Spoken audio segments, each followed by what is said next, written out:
everybody. I want to comment on a comment that I got on one of my videos. A while ago I made a video, and the question was that the question that the video addressed is what was God doing before he created the universe? Ultimately, I explained that the phrase before the universe, that phrase doesn't actually make sense because the universe, the beginning of the universe is the beginning of time.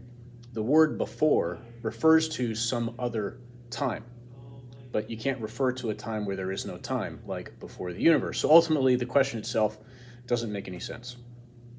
However, some people have asked, well, what was God doing, though?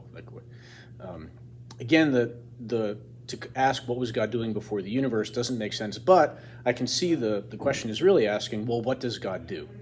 Right? What is God's activity in the first place at any time, really? Or in his way of being, just what does he do? Because with God, there is no time. And so here's kind of how we come to that conclusion. We notice that things come into and out of existence, right? There was a time when I was not. There's a time when I will not be, right? And I change. So I have certain potentialities for things like right now I have the potential to stand up, but I'm not actively standing up, right? If I were to stand up, that potentiality would become actuality, right? And we see that anything that changes in this kind of way, that they don't have to exist. Right? If the act of existence was part of the essence of what I am as a human being, then I would always have to exist, because that essence would be something that has to exist. And so I would always exist, but I don't. If that existence is part of the essence, then that thing will always be at the fullness of its essence.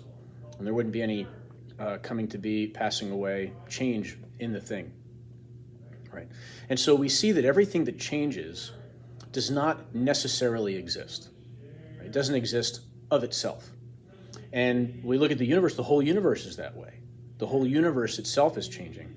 And so the universe itself is not something that necessarily exists.